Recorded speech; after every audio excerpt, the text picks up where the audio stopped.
Salut et bienvenue à la formation. Nous partons avec la formation maintenant.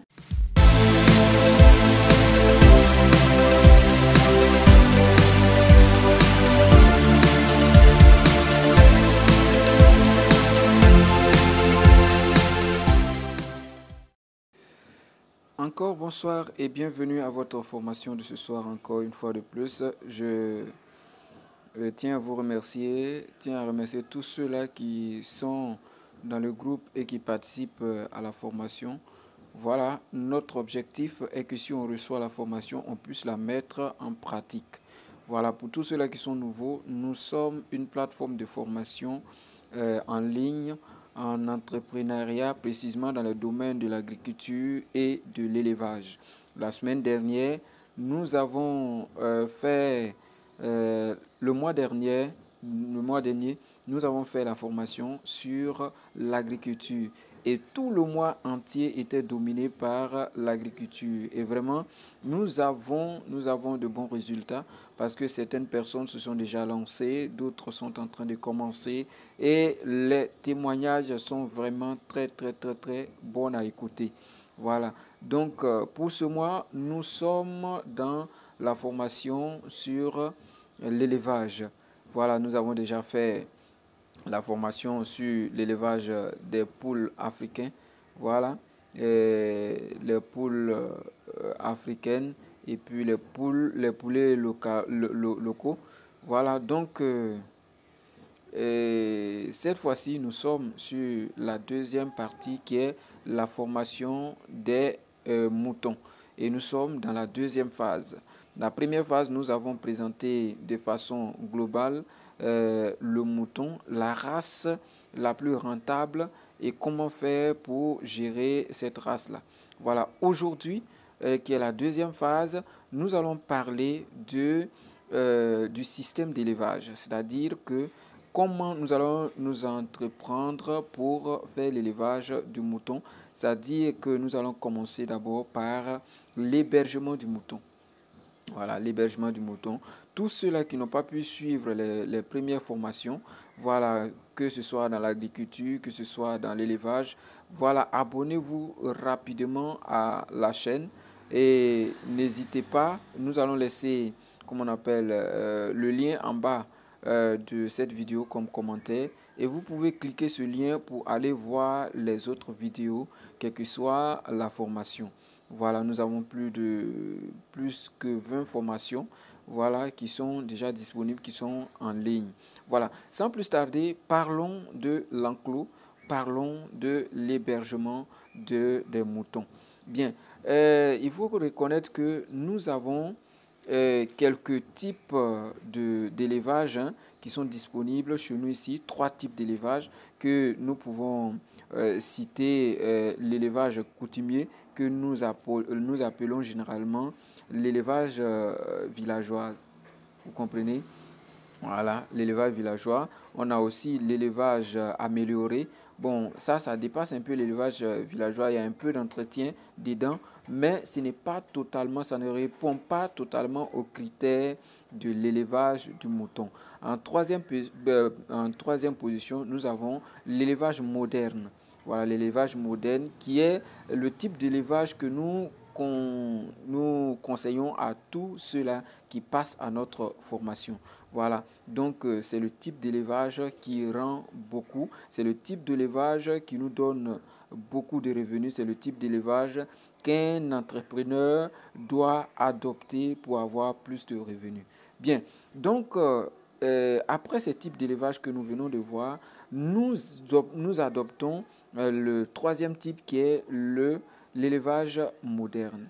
En élevage moderne, il faut savoir qu'il y a 2 types d'enclos ou bien 2 types de bergeries que nous pouvons constater dans l'élevage, comment on appelle, dans l'élevage moderne. Le premier type d'enclos, c'est, comment on appelle, le hangar largement ouvert. Voilà, c'est le hangar largement ouvert que nous pouvons voir. Et puis, le deuxième, c'est l'enclos simple. Voilà, l'enclos simple et l'enclos moderne. On appelle ça l'enclos moderne. Voilà. l'enclos largement ouvert, on le fait en chose, comme on appelle, dans les villages. Voilà, dans les villages, il y a plus d'espace. On peut faire notre élevage à une superficie qu'on veut. Voilà, donc on peut utiliser l'espace comme on veut. Voilà. Mais l'entretien n'est pas trop ça. Voilà. Mais dans l'autre dimension, l'autre enclos, c'est bien fait, bien fermé. Ça ne gêne pas l'environnement, ça ne gêne pas, comment on appelle, l'entourage. C'est le type d'élevage que les gens pratiquent même dans les villes, voilà, même en plein village. Voilà, et ça ne gêne personne, ça ne peut pas embrouiller quelqu'un, voilà, quoi que ce soit. Bon, commençons d'abord par les dimensions. Les dimensions, combien de mètres carrés, à combien de mètres carrés pouvons-nous mettre nos sujets dans un enclos, par exemple, dans un enclos largement ouvert. Voilà, un enclos largement ouvert à les dimensions que nous pouvons utiliser pour ce type d'enclos-là. Bien, disons que pour une mère et son agneau, à la construction, nous devons respecter 0,90 à 1,20 mètres carrés pour, comme on appelle, un mouton et son agneau, c'est-à-dire un mouton qui allaite. Voilà, vous savez que c'est deux moutons, mais comme l'agneau est plus petit, on ne le compte pas. Voilà, mais il faut encore plus, il faut plus de l'espace pour permettre au mouton d'être libre, de circuler un peu comme il veut, l'agneau d'être bien épanouissant, voilà, de jouer comme il veut, et puis voilà, ça contribue à sa santé au fait. Voilà, donc il faut au moins 0,90 mètres, voilà, ou bien 1,20 mètres. Voilà, je conseille le 1,20 mètres pour pouvoir avoir l'espace aux alentours pour l'épanouissement. Bon, pour un antennet en deuxième position, il faut 0,50 à 0,60 mètres carrés. Voilà, pour 0,50 à 0,50 mètres carrés. Voilà pour un antennet. En troisième position, pour un adulte, voilà, un mouton adulte, qu'il soit femelle ou mâle, voilà, pour un mouton adulte, il faut au moins 0,60 à 0,80 mètres carrés. Voilà, pour un seul mouton adulte. Il faut respecter ces dimensions parce que ça consiste aussi au mouton d'être à l'aise, de vivre aisément. Quand vous voyez que les moutons sont trop entassés, et qu'il n'y a pas d'espace, ça ne les suffit pas, ils sont embrouillés entre eux, ça entraîne des maladies au fait. Voilà, ça entraîne des maladies. Voilà, donc il faut respecter cela à la lettre si on veut que notre bergerie puisse croître et aller un peu devant. Voilà, donc en quatrième position, pour un bélier séparé, vous savez que les béliers, là, lorsqu'ils atteignent un moment, ils deviennent tellement palabreux à cause de leur libido. Voilà, donc il faut les séparer. Il faut les séparer. Et un bélier séparé a besoin d'au moins 1,75 à 2 mètres carrés. Voilà, parce que lui, il est trop agitant. Il faut avoir au moins 1,75 à 2 mètres carrés d'espace pour lui seul. Voilà. Comprenez, non? Voilà. Donc, voici un peu comment on peut disposer nos différents animaux dans un hangar largement ouvert. Voilà, dans un hangar largement ouvert. Voilà comment on peut disposer nos différents moutons, nos différents sujets. Bien, passons maintenant à l'hangar simple et à l'enclos simple. Voilà, à l'enclos moderne simple. Voilà, à l'enclos moderne simple, disons que pour une mère et son agneau, il faut au moins 0,30 à 0,50 mètres carrés. Lui, il est un peu réduisant par rapport à l'autre. Voilà, pour un attirant, il faut au moins 0,15 à 0,20 mètres carrés. Voilà, pour un adulte, il faut au moins 0,20 à 0,40 mètres carrés. Voilà, pour un bélier, là-bas, il faut au moins 0,50 mètres à 0,75 mètres carrés. Voilà, donc voilà un peu les dimensions que nous pouvons respecter pour mettre à l'aise notre bergerie. Voilà. Donc, nous conseillons beaucoup ces deux types d'enclos là. Parce que les enclos villageois où ce n'est pas fermé, les alentours ne sont pas fermés, généralement c'est les choses, comment on appelle, c'est des poteaux, on met, on ferme en haut et puis en bas là, on attache le cou du mouton et il est là-bas et on apporte les pailles. Bon, c'est pas aussi conseillé que ça. Il faut construire des enclos bien propres et bien arrangés pour la santé même des moutons. Parce que il y a des microbes qui peuvent s'infiltrer dans les moutons et puis rendre les moutons malades. Et ça va vous faire dépenser encore, utiliser assez de déparasitants pour pouvoir mettre vos animaux en bonne santé pour que votre évacuation soit propre. Voilà, pour ajouter, c'est pour dire encore que si vous ne respectez pas cela et que vos animaux sont malades, à l'évacuation, ça peut causer problème. Ça peut causer problème parce que quand le vétérinaire viendra contrôler vos moutons, il trouvera que les moutons sont malades. Et quand les moutons sont malades, c'est très difficile d'évacuer ces moutons-là. Ou bien si on doit écouler ces moutons-là, ça sera tellement moins cher que votre dépense sera vraiment mise en cause. Donc, je demande à tout chacun de nous de respecter au moins ces dimensions pour la construction de votre enclos. Bien, concernant la hauteur, respectons une dimension de 1,20 m de hauteur. Voilà, 1,20 m de hauteur. Et puis, faisons en sorte que notre porte d'entrée puisse avoir au moins 2,5 m de large. Voilà, ce qui peut permettre à une charrette de rentrer et de faire la distribution des aliments aux animaux. Voilà, c'est très important. Il faut garder ça large. Et puis, le temps de l'évacuation aussi, la sortie des animaux ne doit pas être brutale, de peur qu'ils soient blessés, de peur qu'ils soient blessés. Parce que s'ils sont blessés, c'est vraiment très difficile d'évacuer ça à un prix vraiment raisonnable.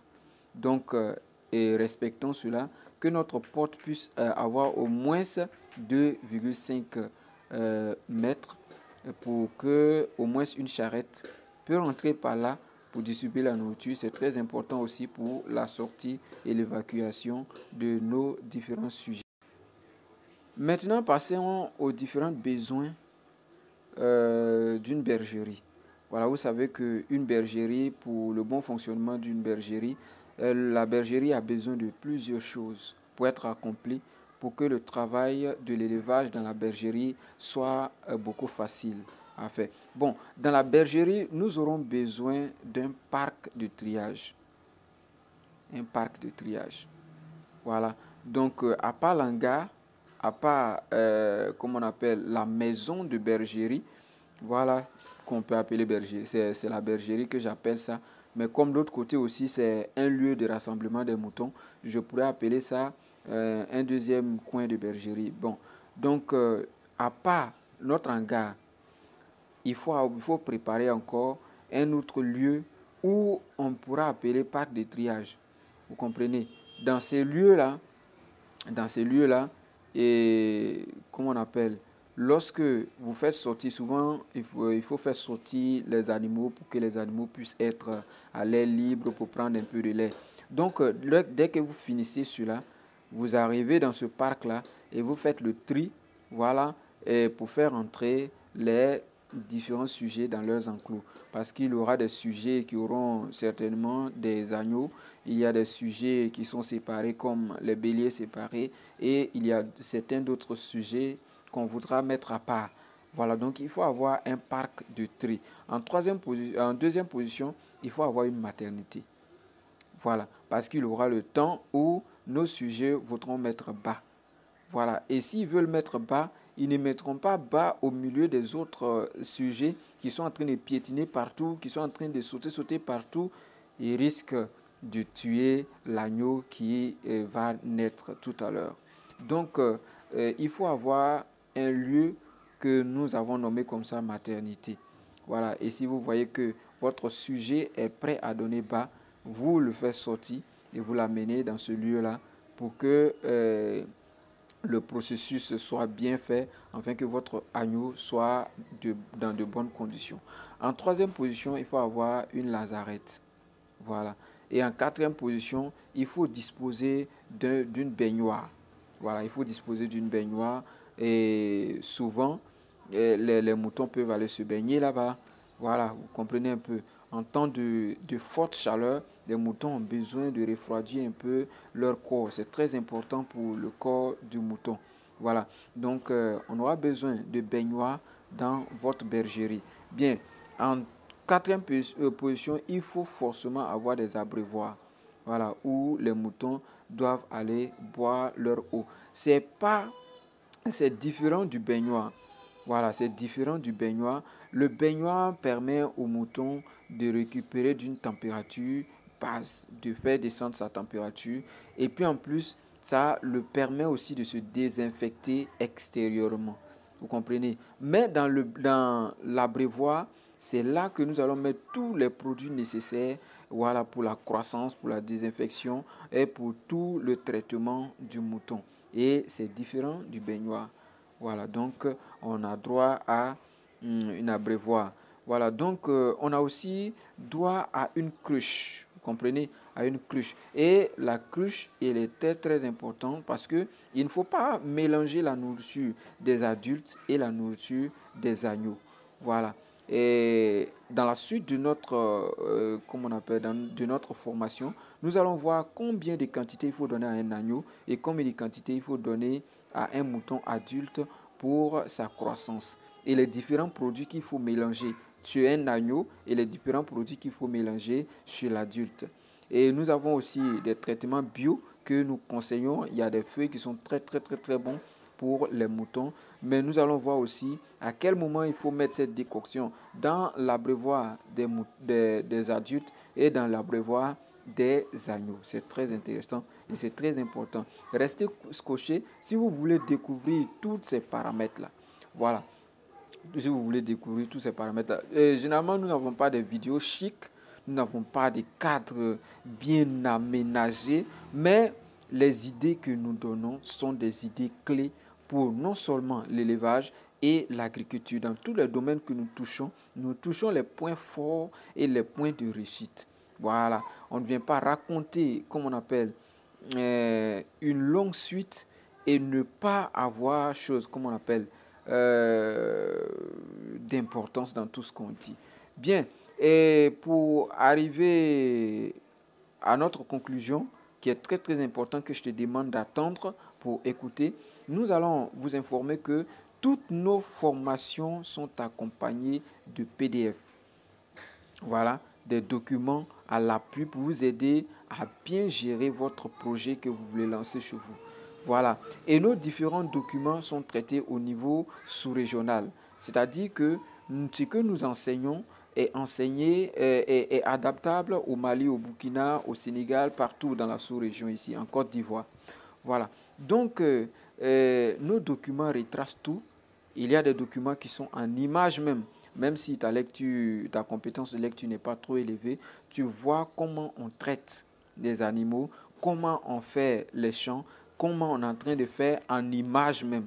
Donc, ça peut te permettre, ça peut te permettre de te personnifier, ça peut te permettre aussi d'aimer la chose que tu veux faire. Donc, pour le groupe, le document coûte seulement 2000 francs CFA. Voilà, le document coûte 2000 francs CFA. Pour tous ceux-là qui veulent le document, veuillez laisser un commentaire et on vous contacte pour le document. Voilà. Donc, pour terminer avec notre formation, nous disons en nota bene. En nota bene que nous voyons généralement, il y a des trucs, des formateurs qui conseillent de mettre de la terrasse à l'intérieur de votre bergerie. Mais ce qui est logique, ce que nous conseillons, c'est de laisser la terre simple dans la bergerie, bien damée et ne pas mettre du béton. Voilà, le béton n'est pas agréable. Comprenez, vous savez que les moutons broutent de l'herbe. Ce sont des ruminants. Et si le béton déclenche un peu quelque part là, et que ça se mélange avec la nourriture du mouton, à l'intérieur de l'estomac, vous savez tous, vous êtes sans ignorer que l'estomac du mouton n'est pas aussi solide. Voilà, donc s'il y a des grains de sable à l'intérieur de l'estomac de notre mouton, forcément il va tomber malade. Et comme on appelle, si on ne fait pas attention, s'il n'a pas évacué cela par son déchet, on risque de perdre notre mouton. Raison pour laquelle nous conseillons à toute personne qui veut faire des bergeries de ne pas mettre du béton dans leur bergerie. Voilà, ça c'est un secret. Ce n'est pas tout le monde qui vous donnera ce secret-là, mais nous, on vous l'offre de façon simple. Donc voilà la deuxième partie de la formation sur l'élevage des moutons. En première partie, nous avons vu l'élevage en général et nous rentrons dans les détails. Voilà, donc ces détails d'aujourd'hui là concernent l'enclos, le logement, l'hangar des moutons. Voilà. Dans la suite de notre programme, nous allons voir la nourriture des moutons. Et même, nous allons rentrer dans le bio des moutons. Et je vous dis que nous avons aussi une formation sur la fabrication des aliments des moutons. Donc, restez scotchés. Franchement, c'est une semaine de ouf. Si vous restez jusqu'à la fin, vous pourrez vous-même faire votre enclos. Vous pouvez vous-même commencer votre élevage de moutons Ouda. Vous pouvez vous-même faire tout ce que vous voulez sans autre formation. Vraiment, merci beaucoup. Vous qui n'êtes pas encore abonné, allez-y rapidement, abonnez-vous, activez la cloche de notification et restez tranquille. On a la prochaine fois. Merci et à plus.